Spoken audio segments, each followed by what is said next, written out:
चलो lecture 87 part B. Okay, अच्छा मोहतरम मुझे ये बताएं, चुप चुप चुप चुप चुप,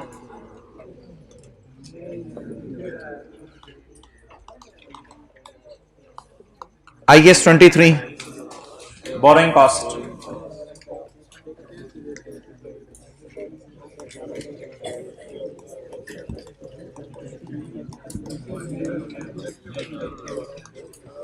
ओ भाई मेरे चुप कर जा। क्वालिफाइंग एसेट क्या होता है? जो बनने में, चुप कर जाए सारे, जो बनने में अच्छा खासा अरसा ले, डेट इज कॉल्ड एज। जब आप इंटरेस्ट पे करते हैं तो एंट्री होती है CWIP डेबिट, कैश क्रेडिट। और अगर आपके पास सरप्लस पैसे पड़े हों और उस पे आप इंटरेस्ट रिसीव करें ऑन सरप्लस मनी, तो क्या उसको इंटरेस्ट इनकम में डालते हैं या उसकी एंट्री करते हैं कैश डेबिट? जिस वक्त आप बिल्डिंग बना रहे हैं, बिल्डिंग बनाने के लिए आपने बैंक से इंटरेस्ट लिया है, सॉरी बैंक से लोन लिया है, तो लोन पे जो इंटरेस्ट पे करेंगे उसे कैपिटलाइज करेंगे या एक्सपेंस आउट करेंगे? कैपिटलाइज करेंगे। CWIP debit, cash credit. और अगर कोई पैसा बच गया है और बिल्डिंग आहिस्ता आहिस्ता बन रही है, मजदूरों ने भी पैसे नहीं मांगे, अभी लेबर ने पैसे नहीं मांगे, मटेरियल नहीं खरीद रहे आप, तो आप पैसा पे कर रहे हैं या भी पैसा आपका बच गया है। अगर बच गया तो बचे हुए पैसे को आप क्या कर देंगे? इन्वेस्ट। जब इन्वेस्ट कर देंगे तो एंट्री क्या होगी? Cash debit interest income credit या कैश डेबिट CWIP क्रेडिट। तो ये बोरिंग कॉस्ट कैपिटलाइज हो रही है और ये इंटरेस्ट इनकम CWIP में से कम हो रहा है। क्लियर? इंटरेस्ट डाला जाएगा एक्सपेंस वाला और इनकम वाला इंटरेस्ट CWIP में क्रेडिट होगा। गलत एंट्रीज क्या हैं? इंटरेस्ट एक्सपेंस डेबिट, गलत एंट्रीज क्या हैं? Cash debit other income credit. Done हो गया? पहली बात खत्म होगी। दूसरी बात,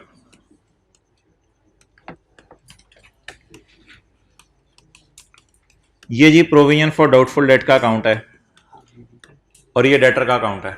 मुझे टेंशन चाहिए आपकी? ये प्रोविजन फॉर डाउटफुल डेट का अकाउंट है, ये डेटर का अकाउंट है। इसका BD बैलेंस आ रहा है, इसका भी BD बैलेंस आ रहा है।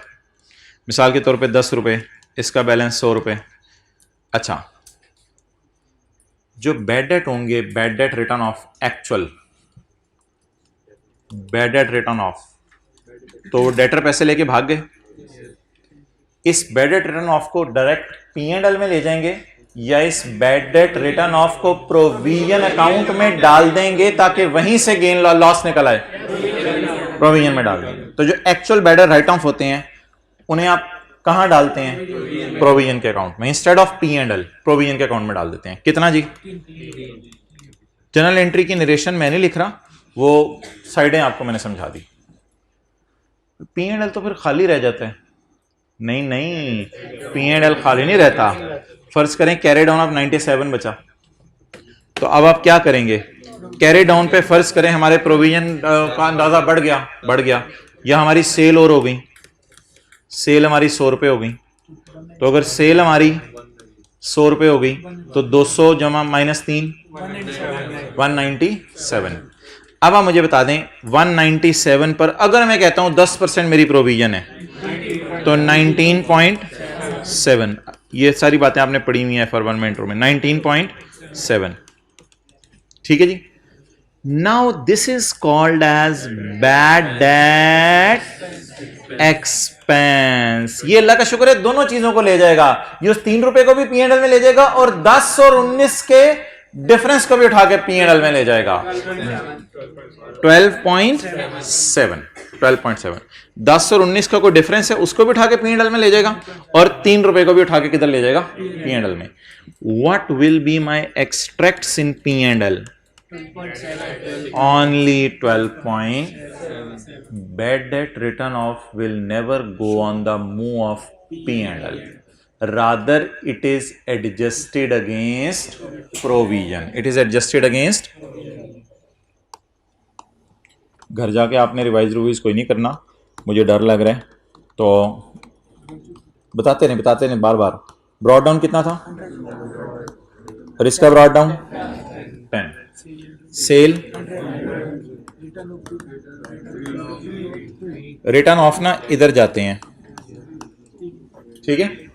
3 खर्चों में नहीं डालने, इंशाल्लाह खर्चे इन पे खुद ही निकाल लेंगे हम। अच्छा सेल 197। मैं कहता हूं जी प्रोविजन फॉर डाउटफुल डेट का रेट है 10%। इसे क्या कहते हैं? ये कहां जाएगा? P&L में कितना? 12.7। तो अगर मैं P&L बनाऊं तो P&L में मुझे कितना नजर आ रहा होगा? 12.7। ओके, तस्वीर खींच लो। ये मैंने आपको IS 12 में करवाया हुआ है, IS 12 में करवाया था जब IS 12 शुरू करवाया था।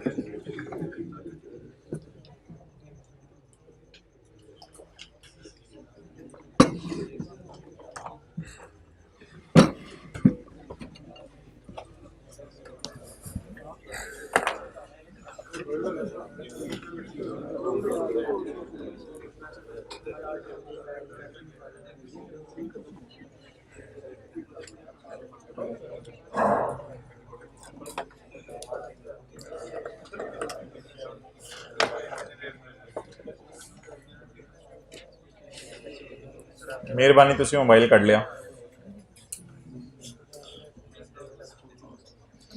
बैडर रिटर्न ऑफ P&L में नहीं जाता, बैडर रिटर्न ऑफ P&L में प्रोविजन अकाउंट में चला जाता है, वहां से डायरेक्ट सारे खर्चे कहां चले जाते हैं? P&L के अंदर। ओके अच्छा मोहतरम, अब आप मुझे ये बताएं कि P&L के मुंह पे क्या क्या आता है? ना ना ना ना देख लेते हैं हम, हमें क्या जल्दी है, हमने कौन सा घर जाके टिंडे पकाने हैं, देख लेते हैं। P&L में क्या आते हैं जी?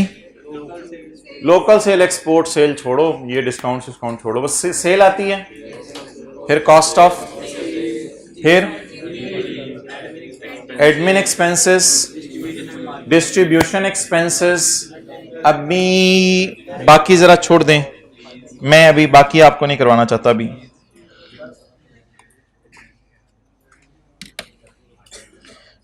जी मोहतरम, P&L का फॉर्मेट बताएं जरा। पब्लिश फाइनेंशियल स्टेटमेंट्स में क्या होता है? Sales minus sales is equal to GP, admin expenses, distribution and marketing expenses, जिन्हें आप सेलिंग एक्सपेंसेस भी कहते हैं। इन दोनों को कंसोलिडेशन में लिखा होता था ऑपरेटिंग एक्सपेंसेस के नाम से। हालांकि एडमिन और सेलिंग अलग अलग होने चाहिए। ये एडमिन डिपार्टमेंट के खर्चे हैं, ये सेल्स डिपार्टमेंट के खर्चे हैं। अदर इनकम ऐड होती है, अदर इनकम हम GP के नीचे ऐड कर दिया करेंगे, वो मर्जी होती है। अब बीच में देखें ना खर्चे चल रहे हैं, एक पॉजिटिव चीज आ गई, अदर इनकम हम इधर शो कर दिया करेंगे। फाइनेंस कॉस्ट, इंटरेस्ट वगैरह है।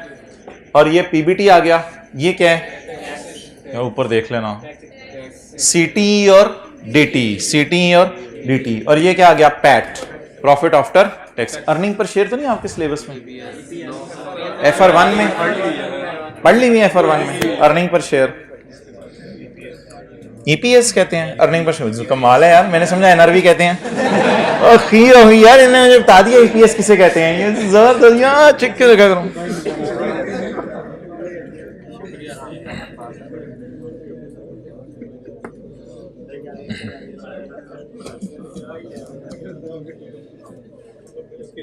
अच्छा जी, आज फाइनल अकाउंट का हम एक सवाल कर रहे हैं, चलते चलते IS 1037 में पेज नंबर 545 पे आ जाएं।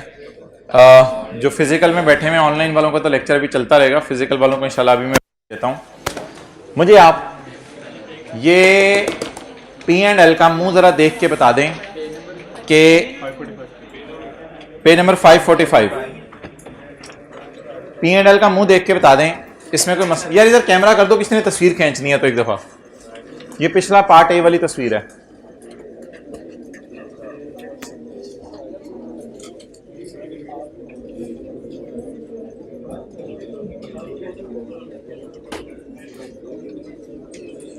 चलें जी, कैमरा उधर कर दो।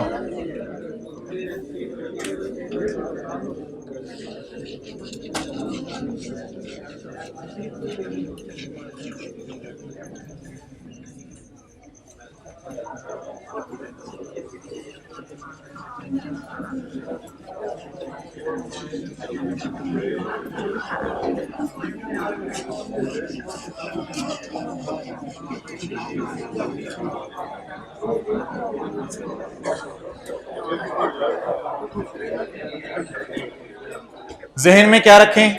Cell, cost of sale, admin and selling, finance cost और अदर इनकम और टैक्स। सवाल की रिक्वायरमेंट P&L बनाने, हम तो कंसोलिडेटेड P&L बना चुके, तो हमारे लिए P&L क्या मसला है? P&L बनाने और OCI और टैक्स का नोट बनाने, IS12 का। अच्छा जी, तो भाईजान P&L बनाने, ये तो बैलेंस शीट टाइप चीज है, फिलहाल इसको जरा साइड पर रखें। ये बैलेंस शीट टाइप चीज है, ये भी बैलेंस शीट टाइप चीज है, इसको भी जरा साइड पर रखें। ये प्रोविजन फॉर डाउटफुल डेट का ब्रॉड डाउन बैलेंस है, ये ब्रॉड डाउन बैलेंस है, तो ये भी कॉन्ट्रा एसेट अकाउंट है, एसेट का ऑपोजिट अकाउंट है, तो ये भी P&L के मुंह पे कहीं नहीं जाना। सेल जाएगी सेल में, बड़ी बात है सर, आपने अखीर कर दी सर, हमने सेल कॉस्ट ऑफ सेल में ले जानी थी। सेल जाएगी सेल में, कॉस्ट ऑफ सेल जाएगी एडमिन में, कॉस्ट ऑफ सेल में। यार ये ना बंदा जूता उतार के पूछे कि ये रिसर्च एंड डेवलपमेंट इसने मुंह पे क्यों शो किया हुआ है, वहां कोई जगह थी रिसर्च एंड डेवलपमेंट की? इसको डालेंगे कहीं ना कहीं। मैं सब भाईजान, हो सकता है इसमें डेवलपमेंट भी पड़ी हो, उसको कैपिटलाइज करना हो। Research and development, research and development, बड़ा मजा आ रहा है। रिसर्च एंड डेवलपमेंट, ये रिसीवेबल भाईजान ऐसा टाइप चीज है, ये ऐसा टाइप चीज है, रिसीवेबल। ओके, अच्छा वैसे मैं आपको इनकम्स के अकाउंट याद करवा दूं। IS12 में इनकम, इनकम में इधर रिसीवेबल होता था, कैश डेबिट इनकम क्रेडिट, इधर कैश होता था और इधर P&L होता था। ये बैलेंस शीट टाइप चीज है। ये एडमिन आ गए, ये क्या आ गए? ये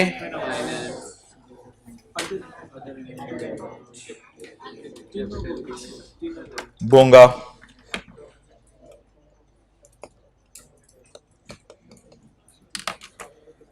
इन तीनों को हम कहां ले जाएंगे? ये अनएडजस्टेड फिगर्स हैं, एडजस्टेड हैं? एडजस्टेड है तो जाएं, फिर क्लास खत्म है। ये अनएडजस्टेड फिगर्स हैं, एडजस्टेड हैं? अनएडजस्टेड फिगर्स हैं। तो अनएडजस्टेड फिगर्स मुझे जरा फेस पे लिखवा दें। क्या नाम है ऑर्गेनाइजेशन का?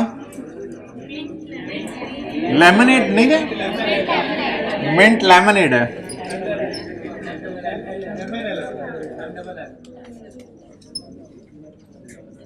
SO for year ended 31/12। माने ना माने आपकी राल टपक रही है। IS12 आ गया दोबारा, accounting डेप्शन add, tax डेप्शन less, bad add expense add और bad add return of less, gratuity expense add और ग्रेचुटी पेड लेस। देखो भाई की राल टपक टपक के। अच्छा, योर राल इज नॉट टपकिंग, I am ordering you that you should टपक। Sale, cost of, other income कर लेते हैं ना, अदर इनकम,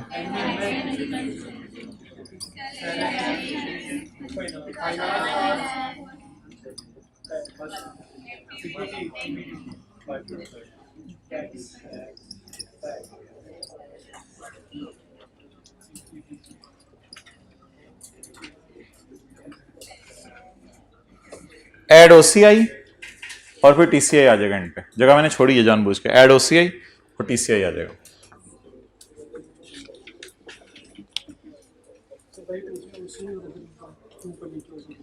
ये अदर इनकम है ये, और ये अदर कॉम्प्रिहेंसिव इनकम होगी। अदर इनकम ये फिक्स एसेट वगैरह बेच के गेन आ गया, कमीशन का गेन आ गया, और OCI ये रिवोल्यूशन सरप्लस आ गया।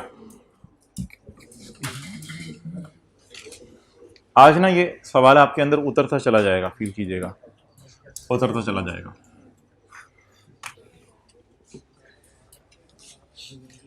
अच्छा यार, मैं सेल कॉस्ट ऑफ सेल को आउटर कॉलम में लिख रहा हूँ, मैं घर से देख के आया हूँ, कोई एडजस्टमेंट नहीं है, लेकिन फाइनल अकाउंट के सवाल जब मैं करूंगा तो आपको मैं बता दूंगा।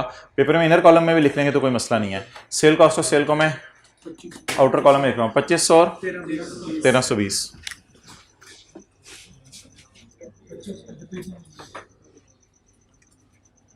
2500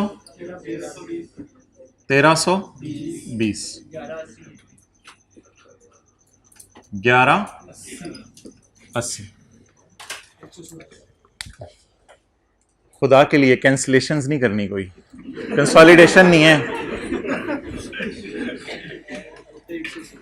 अच्छा, cell cost of cell, R&D मैं नहीं उठा सकता जब तक कि अदर इंफॉर्मेशन मुझे बताना दे, पेंडिंग है ये। पेपर में इसको क्वेश्चन मार्क लगा लेंगे या कुछ भी कर लेंगे। मैं ऐसा टाइप चीजें क्यों नहीं उठा रहा? P&L मांगे हमसे, ऐसा टाइप चीजें इसने क्यों दी हैं, अदर इंफॉर्मेशन से पूछ लेंगे। हमारे चाचे मामे को तो नहीं पता कि ये क्यों दी हुई हैं चीजें जी। ये भी ऐसा टाइप चीज है, ये एडमिन और selling. 302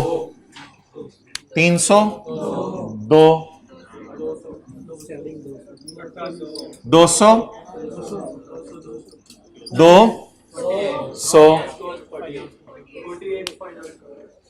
48 finance cost.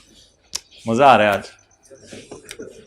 Finance cost 48।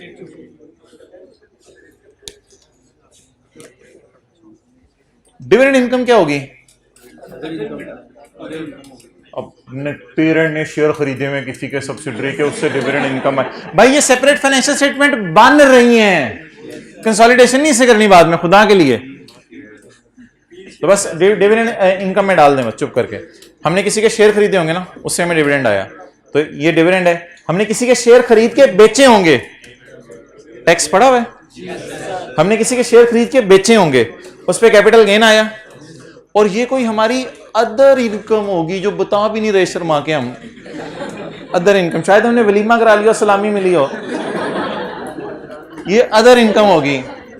शायद सड़क पे भीख मांग के हमने इकट्ठी की हो, अदर इनकम। 30 प्लस 36।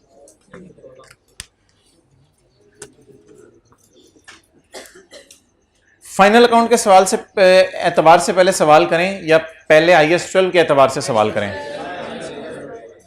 यार मेरे ख्याल से तो फाइनल अकाउंट के एतबार से पहले रेक्टिफिकेशन ऑफ एरर्स वगैरह करके सही वाला PBT आएगा, फिर उस PBT से करंट टैक्स की वर्किंग शुरू करेंगे। तो छेड़ा तो ना करें ना। फाइनल अकाउंट के एतबार से सवाल करें पहले या IAS 12 के एतबार से सवाल करें? फाइनल अकाउंट के एतबार से। क्यों? मजा आ रहा है? क्यों? पहले PBT निकलेगा तो फिर आगे चलेंगे ना, पता चले PBT ना निकले।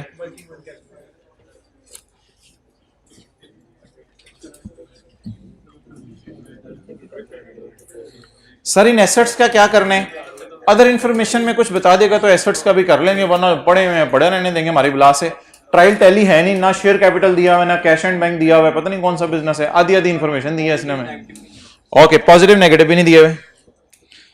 अच्छा, ये एसेट है, ये एसेट है, ये कॉन्ट्रा एसेट है, ये खुशी है, ये गम है, ये गम है, ये एसेट है, ये गम है, ये गम है, ये गम है, ये खुशी है, ये खुशी है, ये खुशी है, और ये मैं हूं। While finalizing the financial statements of MLL, the following issues have not been noted. मदई हो गए। Have not been noted. Oh, have been noted. Debtor में 40 मिलियन पड़े हुए which needs to be written off. बहुत समझे FR1 की class में आगे। डेटर में 40 रुपए पड़े हैं which needs to be written off. बिस्मिल्लाहिर्रहमानिर्रहीम। वर्किंग 1,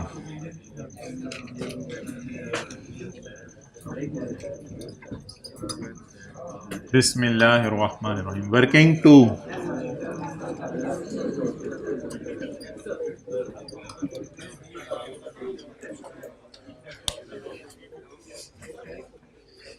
या डेटर में 40 million which need to be written off या are return of bye accountant? Need to be written of. तो इन दोनों अकाउंट्स का ना पहले बैलेंस बता दें। आपको पता है ये डेटर का टीचर कहते होते हैं जो डेटर का बैलेंस आ रहा है ये अनएडजस्टेड क्लोजिंग है, यानी क्लोजिंग है लेकिन एडजस्टमेंट्स नहीं हुई। ये तो अल्लाह का शुक्र है सवाल वाले ने खुद बता दिया 44 रुपए ओपनिंग है, तो ये डेटर का बैलेंस क्लोजिंग आ रहा है। इसमें कुछ गलती है वो मैं सही कर देता हूं आपको। तो डेटर का बैलेंस आपको पता है ट्रायल में जो चीजें होती हैं वो सिर्फ एक दफा जाती हैं कहीं, और जो अदर इंफॉर्मेशन में होती है उनकी डबल एंट्री होती है। ये मैंने अनएडजस्टेड बैलेंस लिखा है जो सवाल से मैं उठा रहा हूं 1200 और 1 जनवरी 19 44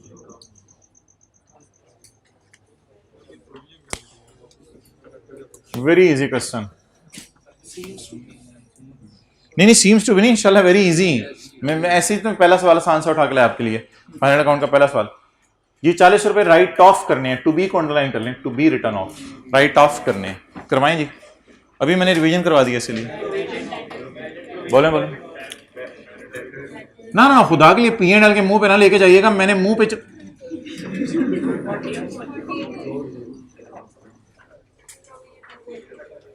P&L में ना लेके जाएं, प्रोविजन के अगेंस्ट यूज कर लें, फिर P&L में देख लेंगे क्या जाना है। कितना विच वर रिटर्न ऑफ या which needs to be written off, अंदर उधर चला जाएगा सवाल।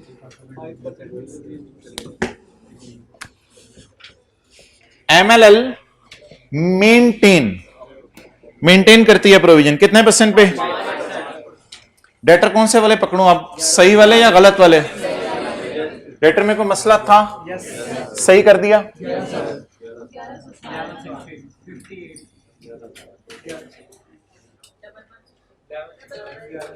डबल वन, ये डेटर्स का क्या है, क्लोजिंग। और इस क्लोजिंग की बेस पर मैं इसका क्लोजिंग निकालूंगा।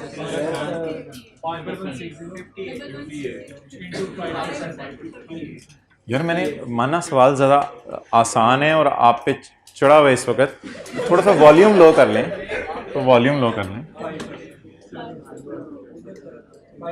और होने कह रहे हैं पक्की ऐसा रही है। अच्छा इंटो 58। अच्छा मोहतरम, जिस वक्त बैलेंस शीट का सवाल आएगा ना, अगर कभी जिंदगी में आया, तो ये डेटर का कैरी डाउन होगा, ये प्रोविजन का कैरी डाउन होगा जो बैलेंस शीट के मुंह पे जाएगा और नेट होके चला जाएगा। ये बैलेंसिंग फिगर बताएं क्या है। Bad debt to be taken to P&L। मेरे ख्याल से ये अकाउंट हम तकरीबन इस तरह बनाते थे IAS 12 में।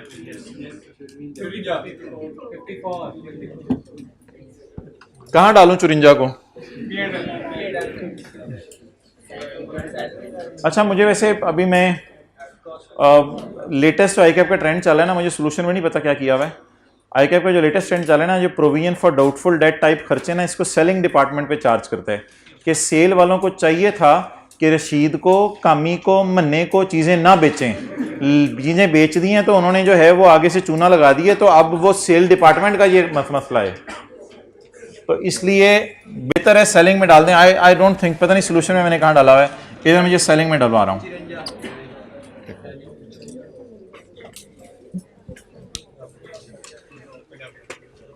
सर P&L के मुंह पे कौन सी फिगरें जाया करेंगी, मैं बताता हूं। ये 40 रुपए की डबल एंट्री हो गई। अभी मैंने थोड़ी देर पहले रिवीजन करवाई थी कि ये फिगर प्रोविजन अकाउंट क्रेडिट होते और P&L के मुंह पे चली जाती है। P&L के मुंह पे बैडेड एक्सपेंस आएगा। असल में ना ये दोनों चीजों को लेके जा रहा है, इन दोनों का डिफरेंस भी और ये 40 भी, सारा खर्चा इकट्ठा ही लेके जा रहा है। कहाँ, किसके मुंह पे, P&L के मुंह पे। आते रहे ठहर जो ना यार, मुझे पता है किस वक्त क्या करना है। ड्राइवर को पता है कौन सी जो है वो स्टेशन अच्छा आएगा जहां रोकना है। CWIP, एक मिनट यार, 2-3 इनमिन करने वालों को निकालना पड़ेगा, 2-3 बच्चों को।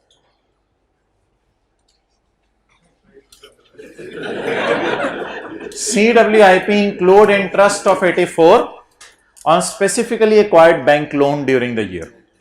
CWIP include interest of 84. CWIP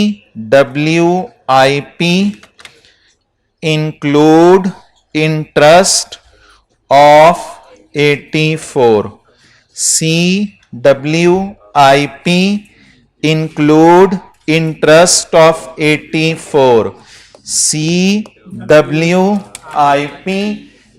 कुछ नहीं करना आपने, इंक्लूड इंटरेस्ट ऑफ 84 करें ऐसे। उस क्लास में खड़े हो कैसे करो कोई बंदा, खड़े हो, खड़े हो, पहली रो वाले खड़े हो, ऐसे करें, बैठ जाए। CWIP इंक्लूड इंटरेस्ट ऑफ 84, क्या करूं, अकाउंटेंट को शाबाश दी, ये CWIP में डाल दूं, मैं कहूं debtor include debtor, furniture include कुर्सी, repair include repair of AC,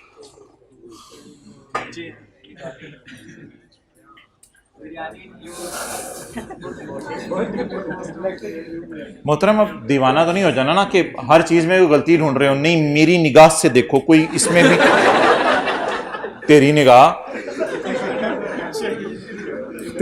तीर है। अच्छा,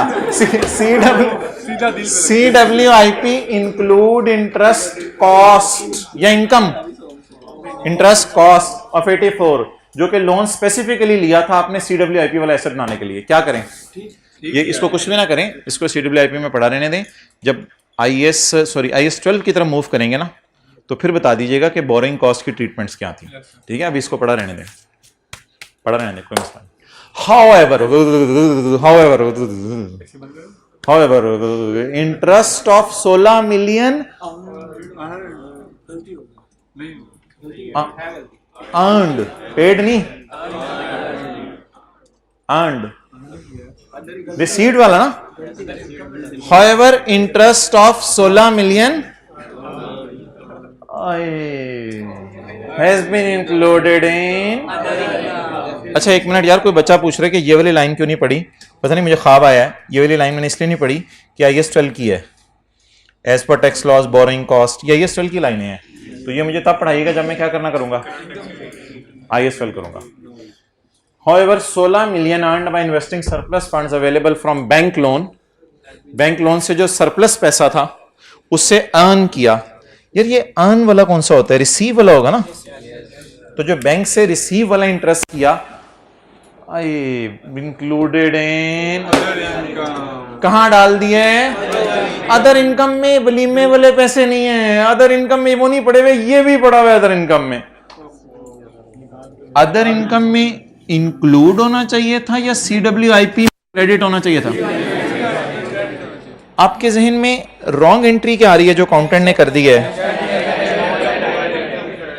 इंक्लूडेड इन अदर इनकम ना, it should have not been credited to other income, rather it should have been credited to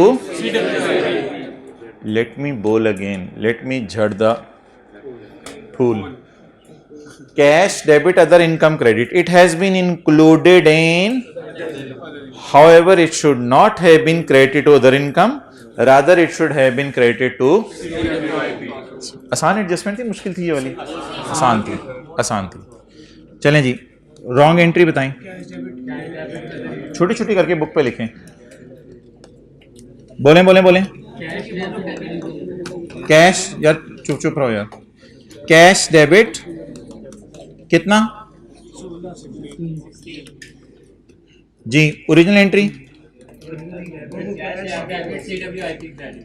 भाई, जो इंटरेस्ट देना गम में, interest मिलना खुशी है, तो इंटरेस्ट देंगे तो CWIP डेबिट, इंटरेस्ट मिलेगा तो CWIP कितना, rectifying entry, other income debit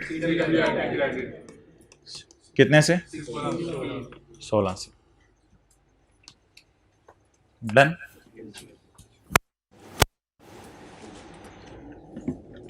अच्छा ये एंट्री आप मुझे पोस्ट करवा दें, अदर इनकम डेबिट, आसान आसान सी एडजस्टमेंट है, अदर इनकम डेबिट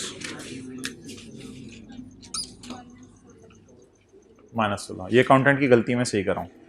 खुशी बुक होनी चाहिए थी या एसेट की कॉस्ट कम करके डेप्रिसिएशन कम करनी चाहिए थी?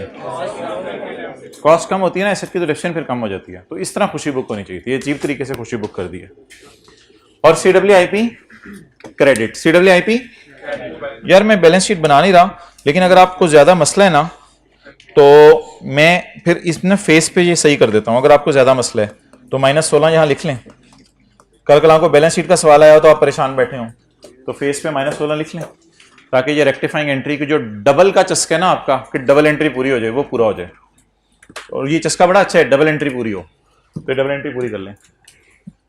तो कभी कभी डबल एंट्री हम सवाल के मुंह के ऊपर सही कर दिया करेंगे।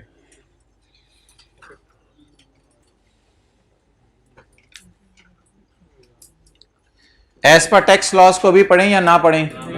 ना पढ़ें। रिसर्च एंड डेवलपमेंट, अगर ये एडजस्टमेंट भी ना आई तो फिर तो जूते पड़ेंगे आपको। इसकी ओरिजिनल एंट्रीज करके दे दें, मैं आपको 5 मिनट दे रहा हूं।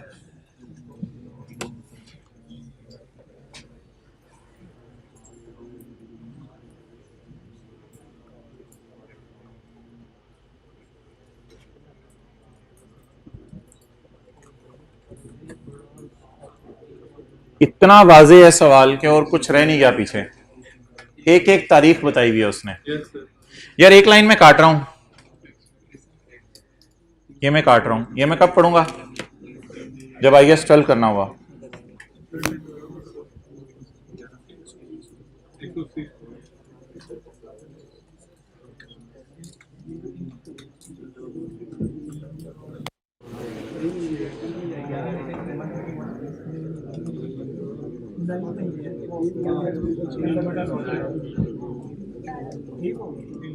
अच्छा, पहली एंट्री का मैं आपको हिंट दे रहा हूं ओरिजिनल एंट्रीज में।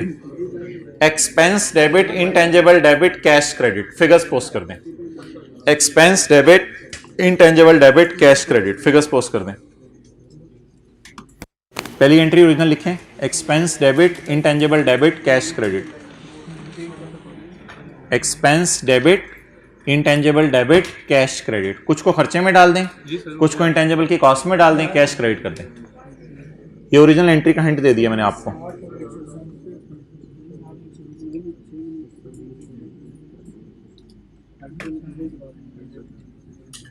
यार वो मेरे एडमिन में ही ले जाइएगा जो कुछ, अगर कोई रेक्टिफाइंग करनी हुई तो।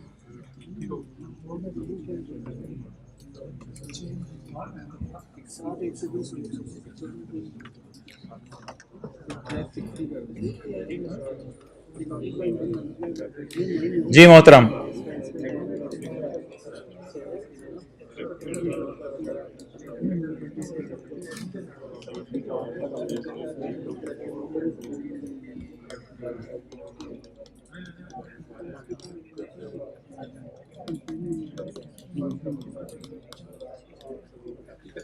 यार IAS 38 की बेसिक थीम क्या थी कि कितना खर्चे में डालना है, कितना कैपिटलाइज करना है। ये IAS 38 की बेसिक थीम थी। IAS 16 की भी यही थीम है, कितना खर्चे में डालना है, कितना कैपिटलाइज करना है।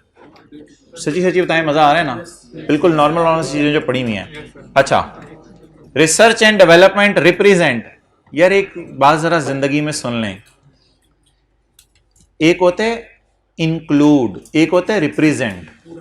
इंक्लूड का मतलब होते हैं इन चीजों में कोई चीज पड़ी हुई है, और रिप्रेजेंट का मतलब है यानी ये पूरा 180 के बारे में आपको कोई बात बता रहा हूं।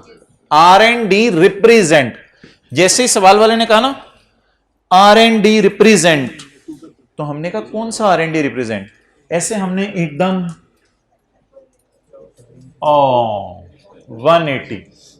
180 क्या है? 180 is the cost incurred for a new product. जी, प्रोजेक्ट शुरू कब हुआ?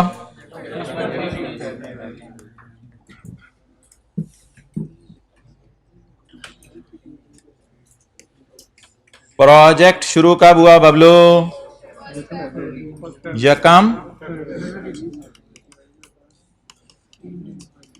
Project start. The recording criteria for capitalisation was only met on यकम में। इसका मतलब है इससे पहले कौन सी डेवलपमेंट होती रही? बुरी वाली। या कम में? The product was launched on 31 October जी। लॉन्चिंग या प्रोडक्शन स्टार्टेड। यार इससे ना एक बात पता चला लिया करें, जो IS 38 का सबसे वीक एरिया बच्चों का, कि जो ऊपर वाला खर्चा है ना वो फरवरी मार्च अप्रैल मई जून जुलाई अगस्त सितंबर अक्टूबर 9 महीने का है। बच्चे बताया करते हैं, उसको डिवाइड करते हैं 12 से, उसको 12 से डिवाइड करते हैं। कोई पता नहीं 12 से डिवाइड कर रहा होता है, कोई किसी से डिवाइड कर रहा होता है।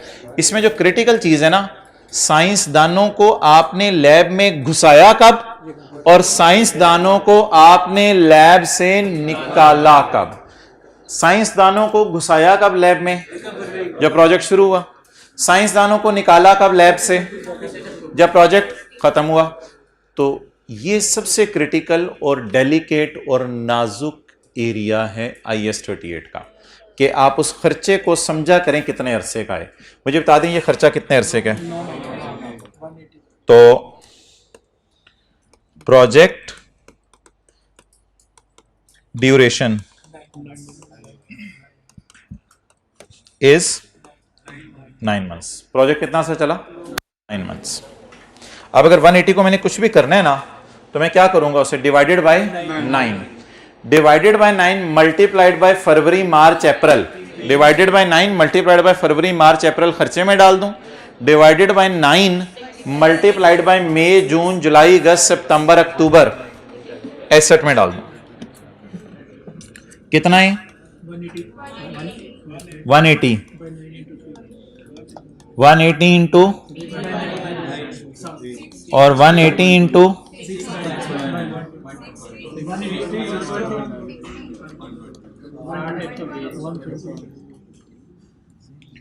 अमोर्टाइजेशन की एंट्री भी कर लेना।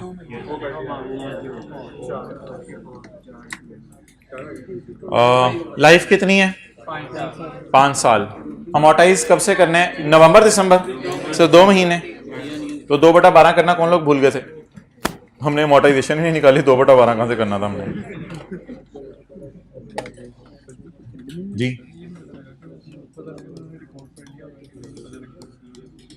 वो बताता हूं।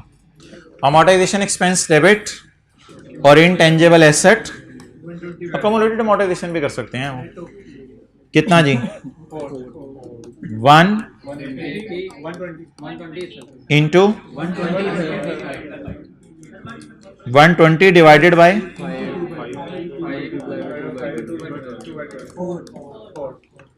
प्रोजेक्ट लॉन्च कब हुआ है? अक्टूबर को। तो अक्टूबर को नहीं गिनना, नवंबर दिसंबर। कितने महीने इस्तेमाल हुआ? 2 महीने जी। 4।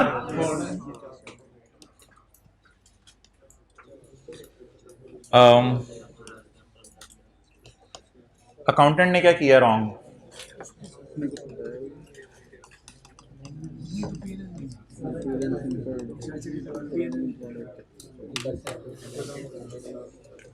अकाउंटेंट ने क्या किया है? अकाउंटेंट ने क्या किया है? सवाल में नहीं लिखा हुआ यहां पर के अकाउंटेंट ने क्या किया है। अंग्रेजी में कुछ भी नहीं लिखा हुआ अकाउंटेंट ने क्या किया है। थोड़ी देर, यार चुप करो ना, थोड़ी देर पहले सवाल में लिखा हुआ था अकाउंटेंट ने क्या किया है, it has been included in other income. थोड़ी देर पहले लिखा हुआ था अकाउंटेंट ने क्या किया है। इधर सवाल में नहीं लिखा हुआ अकाउंटेंट ने क्या किया है। जब सवाल नहीं बताएगा अकाउंटेंट ने क्या किया है, तो ट्रायल का मुंह बताएगा। ट्रायल का मुंह बताएगा अकाउंटेंट ने क्या किया। ट्रायल के मुंह में देख लें क्या है। नहीं, एक्सपेंस ही डाला, उसने एसेट कहां बनाया? एसेट बनाया तो डेप्रिशिएट वगैरह भी करता और वो सब कुछ होता। तो R&D रिप्रेजेंट्स, तो R&D एक्सपेंस लिखे इसको। R&D एक्सपेंस उसने एक्सपेंसेस में शो किया हुआ है। अल्लाह का शुक्र है मैंने अभी तक कहीं एडमिन सेलिंग में डाला कोई नहीं इसको, तो उसने एक्सपेंसेस में शो किया हुआ है। मैंने इसको उठाया भी नहीं था अभी तक, तो उसने फिर एक्सपेंसेस में डाला हुआ है। तो R&D ट्रायल के मुंह पे एक ही लाइन नजर आ रही है। What does it mean? कि उसने R को भी और डी को भी अभी तक ट्रायल में एज इट इज छोड़ा हुआ है। उसने शायद एंट्री की है research and development debit cash credit to scientists, ये एंट्री करके उसने ट्रायल में छोड़ दिया है। अब ना इसमें उसने आर देखी कितनी, ना इसमें उसने आर देखी कितनी, ना इसमें उसने डी देखी कितनी, ना इसने डी को अमोर्टाइज किया, उसने तो आर एंड डी रिप्रेजेंट 9 महीने का खर्चा। नीचे वाली लाइन में बता रहा था आर एंड डी इज 9 महीने का खर्चा। भाईजान अमोर्टाइज भी करना होता है, बाकी चीजें भी करनी होती हैं। कहता है नहीं नहीं वाह, साइंसदानों को तनख्वाह दे दी, मैं फारिग हूं, मैं फारिग ही हो गया हूं, बस आर एंड डी डेबिट। तो आर एंड डी डेबिट इसने किया है, वो ट्रायल के मुझे मुंह से नजर आ रहा है। किधर है किधर है? तो आर एंड डी एक्सपेंस ही कर दे, हाँ एक्सपेंस डेबिट, और कैश क्रेडिट कितना 180। अब मोहतरम मैं क्या करूं?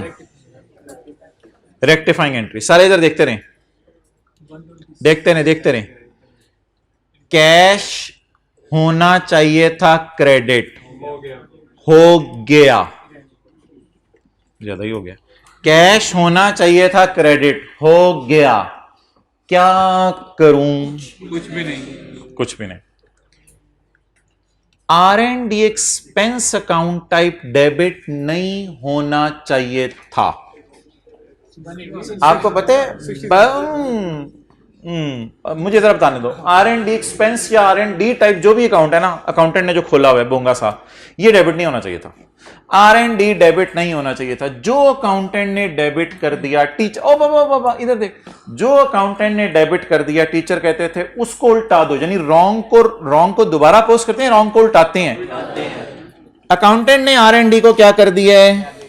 डेबिट। मैं इसको भी येलो करने लगा हूं, यानी इसको भी आपके सामने उल्टाने। कैश को कुछ नहीं करना, होना भाई इधर देखना यार, कैश होना चाहिए था, हो चुका, do nothing. R and D debit हो चुका ट्रायल के मुंह पे, हमें बिल्कुल अच्छा नहीं लग रहा ट्रायल के मुंह पे। आर एंड डी डेबिट -180, इसको फौरन जीरो करें। इसको ना पढ़ा रहने दें, ये कोई अजीब सी चीज है, इसको फौरन खत्म कर दें, किताबों से खत्म कर दें, निकाल लें इसको फौरन किताबों से। -180 करें। ये मैं क्या कर रहा हूं? रॉन्ग को उल्टा रहा हूं, रॉन्ग को उल्टा रहा हूं। ये तीनों चीजें मैंने कर दी आपके सामने। अब क्या करूं? अब मैं ओरिजिनल को रिकॉर्ड कर देता हूं। अब मैं ओरिजिनल को रिकॉर्ड करता हूं, मजे से जाके अब मैं ओरिजिनल को रिकॉर्ड करता हूं। खर्चों में डाल दें 60, खर्चों में डाल दें 60, एडमिन में डाल दें, एडमिन में डाल दें, R and D type admin में डाल दें, कोई मसला नहीं। 60 डेबिट, इंटेंजिबल एसेट कितना कितना कितना 120। यार आपको तंग करने के लिए मैं वैसे ही इंटेंजिबल शो कर रहा हूं, बैलेंस शीट में कितना जाएगा, ऐसे ही तंग करने के लिए। शायद कल कैरिंग अमाउंट में इसकी यूज कर लूं कहीं, अगर आज टाइम में मिले इसकी कैरिंग अमाउंट कहीं यूज कर लूंगा शायद डेफर टैक्स में, ठीक है। तो इनटेंजिबल कितना 120। ये मैं बैलेंस शीट टाइप कुछ करने लगा हूं ना, इसे वर्किंग आपको तंग करने के लिए। अगर बैलेंस शीट में बना रहा होता तो इनटेंजिबल कितने पे करता 120। सब नहीं आ रहे, एक एक करके चलने दें। 120 डेबिट मार दिया। अब 4 को क्या करूं? क्रेडिट। अमोर्टाइजेशन एक्सपेंस डेबिट करना है। यार तरतीब से क्यों नहीं चलने देते?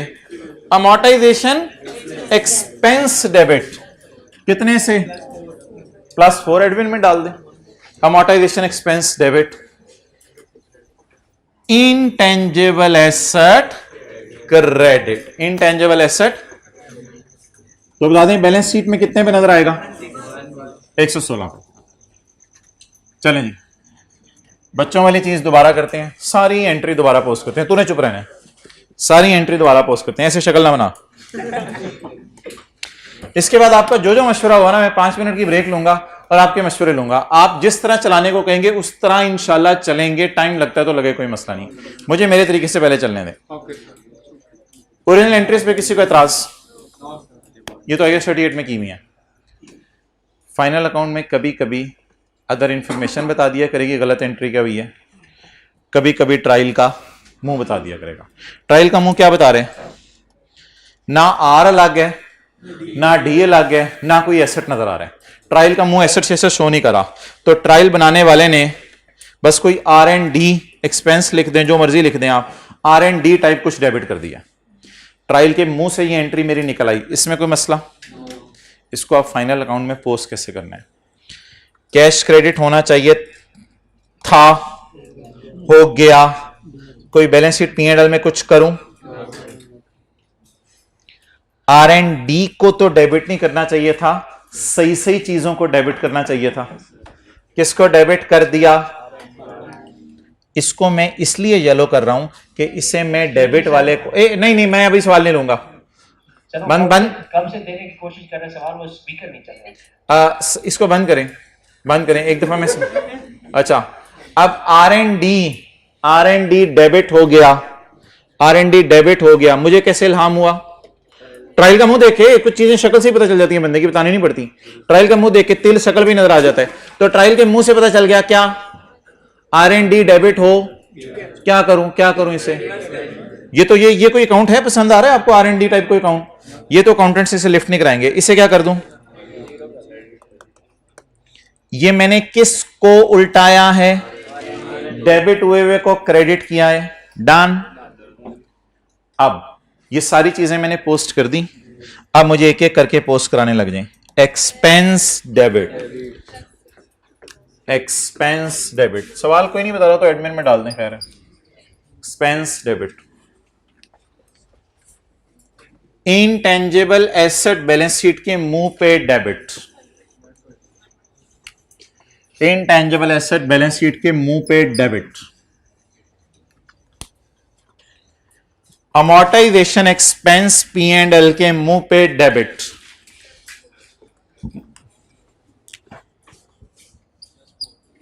कोई अज्यूम करेगा शायद ये कॉस्ट ऑफ सेल डिपार्टमेंट में पड़ी हुई है, उधर डाल देंगे। सवाल ने बताया नहीं, बस ठीक है, एडमिन में डाल दें। Amortisation expense debit. Intangible asset balance sheet के मुंह पे क्रेडिट माइनस। शायद ये मेरी कैरिंग अमाउंट बन जाएगी। किनकी नजर में? अकाउंटिंग और टैक्स वाले को कहां से बातें कर रहे हो? किनकी नजर में? अकाउंटिंग वालों की नजर में। ठीक है जी, तसल्ली से अब आप नोट कर लें और बीच बीच में सवाल भी पूछते रहें। पहले आप कैमरा इधर ले आओ।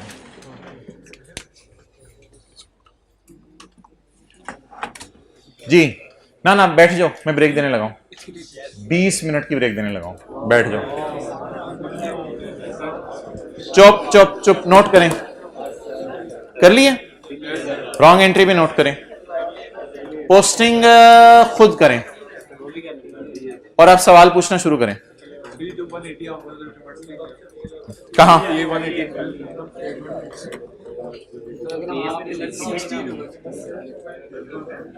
सारे इधर आए। एक सवाल आया, वो सुने। मैंने कहा था जिस तरह आप लोग चलना चाहेंगे उस तरह मैं चलवाऊंगा। अब ये भाई क्या कह रहे हैं, सुनते रहिएगा।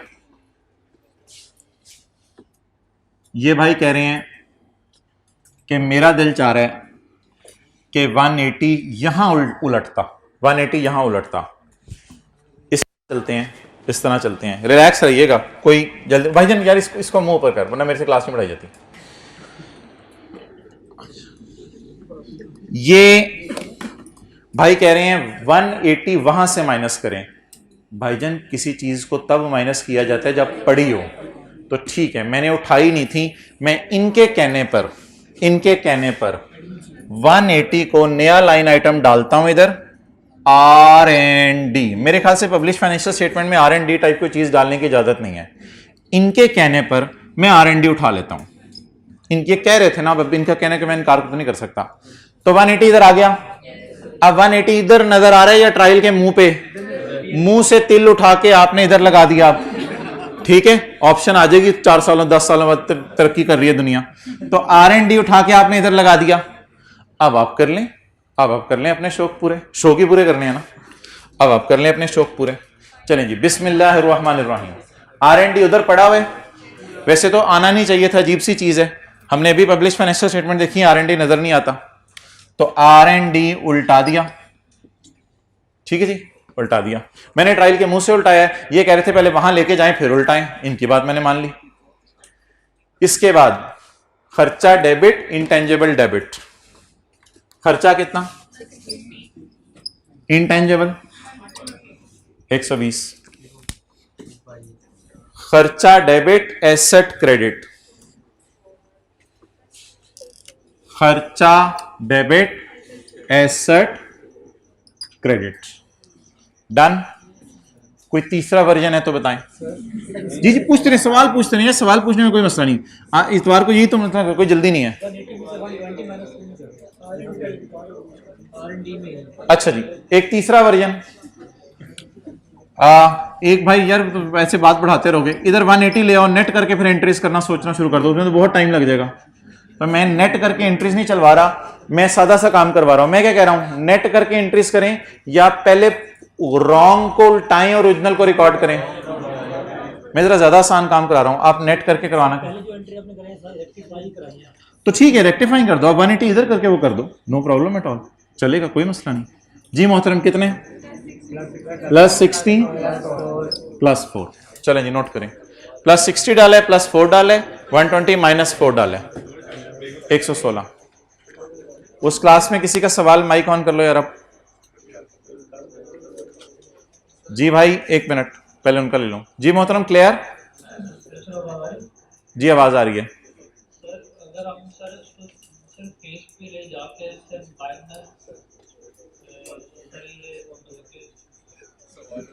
नहीं यार हद होगी, इसको सवाल करने दो आप। हाँ फेस पे जाके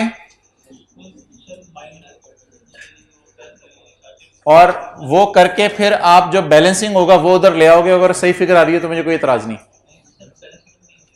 बैलेंसिंग सही नहीं आ रही, फिर आप फेस पे सही फिगर नहीं लेके जा रहे होगे।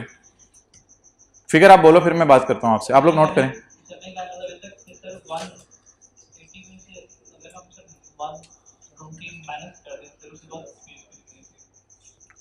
अच्छा एक मिनट। कुछ बच्चे ना रेक्टिफाइंग एंट्रीज करवाना चाह रहे हैं, वो फिर पेपर में ऐसे कीजिएगा, वो मेरा मशवरा है, फिर पेपर में ऐसे कीजिएगा। ये जो R&D ट्रायल के मुंह पे नजर आ रहे हैं ना, मुंह पे नजर आ रहे हैं, इसको ना फिर एडमिन में डालिएगा,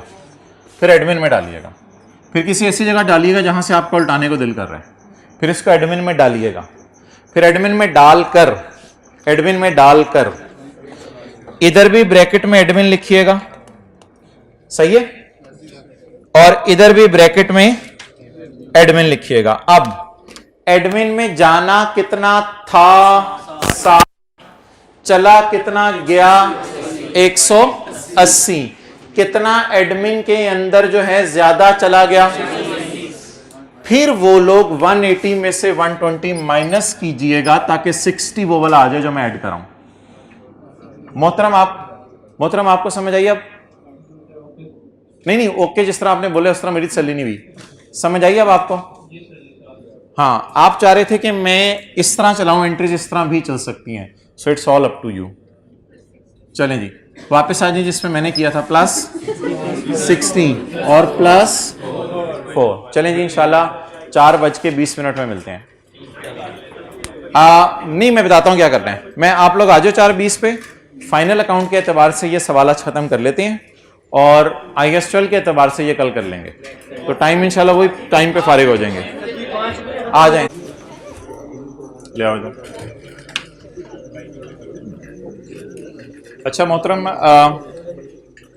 इंशाल्लाह फाइनल अकाउंट में इस चीज़ की अच्छी खासी रिवीजन हो जाएगी हमारी कि कुछ चीज़ें ट्रायल के मुंह पर पड़ी होती हैं, किसी एडमिन सेलिंग में नहीं छुपी होती। कुछ चीज़ें ट्रायल के मुंह पर पड़ी होती हैं, इट मीन्स के एडमिन सेलिंग में नहीं छुपी होती।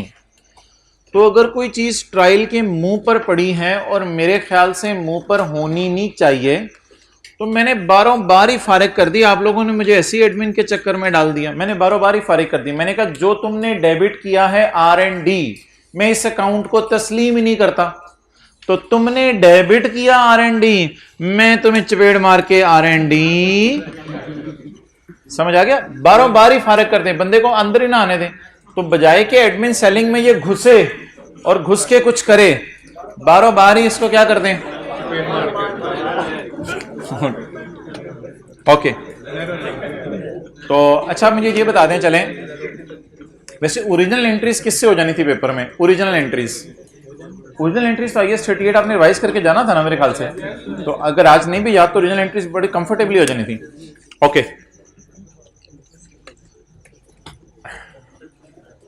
ओके चुप या पॉइंट 4 पढ़ें। टैक्स वालों की डेप्रिसिएशन एक्सीड द अकाउंटिंग वालों की depreciation already recorded in books. Accounting वालों ने ऑलरेडी बुक्स में रिकॉर्ड की हुई है डेप्रिसिएशन। कहां रिकॉर्ड की होगी? एडमिन सेलिंग में पड़ी होगी। टैक्स वालों की डेप्रिसिएशन बढ़ गई है अकाउंटिंग वालों की डेप्रिसिएशन से इतने। ये एडजस्टमेंट कब मुझे, जब मैं टैक्स की कैलकुलेशन करूंगा। अभी मैं कौन सा सवाल कर रहा हूं? टैक्स वालों की डेप्रिसिएशन को तो अकाउंटिंग वालों के P&L में नहीं लेके जाते ना, ये तो करंट टैक्स की वर्किंग में जाएगी। तो इसलिए ये P&L के एंगल से नहीं है, ये टैक्स वालों की डेप्रिसिएशन और अकाउंटिंग वालों की डेप्रिसिएशन का डिफरेंस है कोई। अच्छा, एक बड़ी आसान सी गलती हुई है, पढ़ के देख लें क्या है। बड़ी आसान सी गलती हुई है अकाउंटेंट से।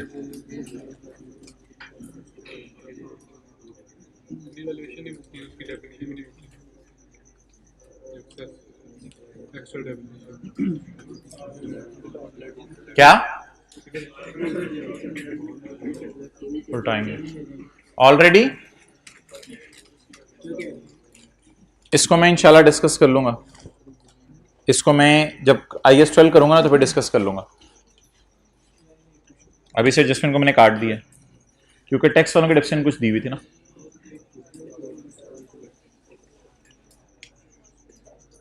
जी कितने लोगों को गलती पता चल गई? आसान सी गलती है यार, सारे हाथ खड़ा करें। उधर कोई हाथ नहीं खड़ा करा भाई। कितने लोगों को गलती पता चल गई? हाथ खड़ा करें जरा।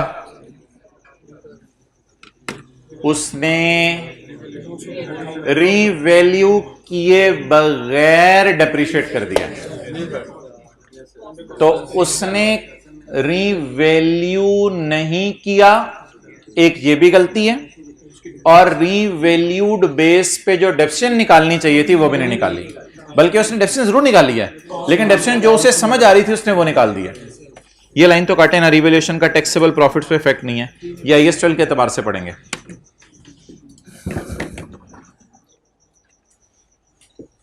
ये फाइनल अकाउंट की हमारी आखिरी एडजस्टमेंट है। ये IAS 12 की एडजस्टमेंट होगी। Capital gain is exempt from tax. ये IAS 12 की एडजस्टमेंट होगी ना। तो कैपिटल गेन एग्जेम्प्ट भी है तो इस पर टैक्स नहीं देना ना। कैपिटल गेन तो हमने ऑलरेडी अदर इनकम में शो किया हुआ, उसमें कोई मसला नहीं है। वो ये कह रहे हैं इस पर टैक्स नहीं देना। तो ये तो IAS 12 के एतबार से एडजस्टमेंट है। और डिविडेंड का टैक्स रेट वैसे को 15% है इस साल, अगले साल 12% हो गया। और वैसे टैक्स का रेट कितना है? 32%। तो ये सारी एडजस्टमेंट्स किसकी हैं? करंट टैक्स की। कोई टैक्स में ले जाएंगे IAS 12 ये वो। जनरल रेट याद कर लें 32%, क्योंकि ये भी यूज होगा एक जगह पे। ये एडजस्टमेंट मैं पहले करवाना चाह रहा था लेकिन आप लोगों ने कहा मुझे ब्रेक चाहिए। Office building of ML had a net book value of 900 million at 31 दिसंबर 18। 31 दिसंबर 18 को नेट बुक वैल्यू इसकी इतनी थी। ये पिछले साल की क्लोजिंग बुक वैल्यू है with remaining useful life of 12 years. इसकी बकाया यूजफुल लाइफ 12 साल है। तो जब कभी कॉस्ट ना देना तो फिर रिमेनिंग लाइफ दे देता है। तो बुक वैल्यू को रिमेनिंग लाइफ पे हम डेप्रिशिएट करके भी निकाल लेते हैं। एक बात याद रखिएगा, अगर कभी किसी ऐसे एसेट की जो रीवैल्यू ना हो रहा हो उसकी बुक वैल्यू को अगर रिमेनिंग लाइफ पे डिवाइड करेंगे ना तो वही जवाब आ रहा होगा जो कॉस्ट को टोटल लाइफ पे डिवाइड करेंगे।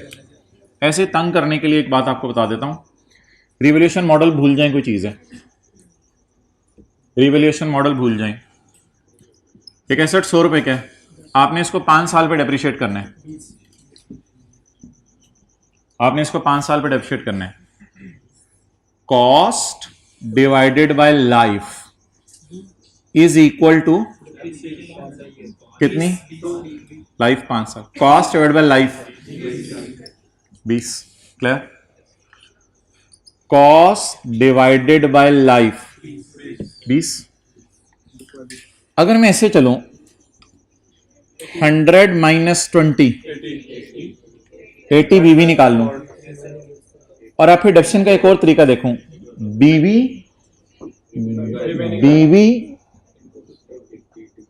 Divided by remaining life. तो ऐसी एक चीज आसान सी थी, कुछ को पता थी कुछ को नहीं पता थी, वैसे ही मैंने बता दी। रिवैल्यूएशन मॉडल को जहन से निकाल के एक बात मैंने आपसे की है, अकाउंटेंट्स क्या करते हैं, cost divided by life, total life, useful life, cost divided by life. लेकिन अगर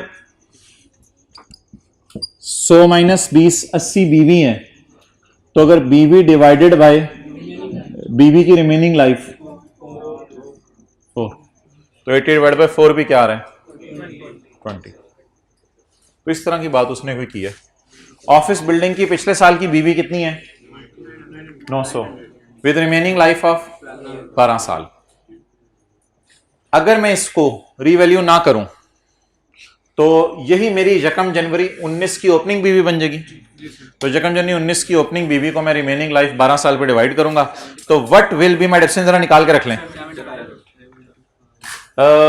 900 डिवाइड बाय 12 निकाल के रख लें। अगर मैं इस क्लोजिंग बीवी को क्या कह दूं, ओपनिंग बीवी, तो इसमें कोई फर्क नहीं है। जो क्लोजिंग बीवी होगी 31 दिसंबर को, वही सुबह यकम जनवरी को 19 को उठेंगे तो ओपनिंग बीवी होगी। तो क्लोजिंग बीवी is equal to opening BV. तो 900 divide by 12 will be the depreciation of my 2019। अगर कौन सा मॉडल फॉलो हो रहा है, cost model. During 19 MLL decided to opt the revaluation model. इससे पहले फिर कौन सा मॉडल था, इसका मतलब है ये कॉस्ट मॉडल वाली WDV है। इसमें मुझे एतराज नहीं है क्योंकि 19 में हमने रिवैल्यूएशन मॉडल पे स्विच किया है। During 19 MLL decided to opt the revaluation model for its building, consequently नतीजतन the fair value of building at start of 19 were determined at 1200। Such revaluation has not been accounted for, ये revaluation record नहीं हुई। Resultantly, depreciation on building is calculated under the and has already been recorded in books, और books में already record हो गई है। तो books में कौन सी वाली डिडक्शन रिकॉर्ड हुई होगी, रिवैल्यूड अमाउंट वाली या कॉस्ट मॉडल वाली? अभी books में कौन सी हुई है उसे छोड़ें, वो होगी मेरी रॉन्ग। मुझे अभी कौन सी चाहिए, ओरिजिनल।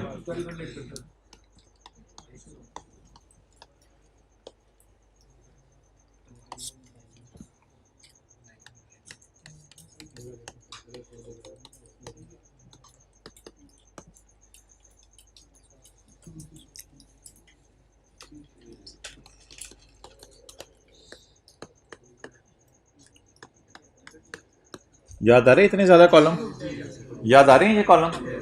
वर्किंग नंबर उधर से देख के बताएं, व्हाइट बोर्ड से। वर्किंग नंबर 4, यकम जनवरी 19, ओपनिंग बीवी कॉस्ट मॉडल वाली। यार फूल झड़ो ना। 900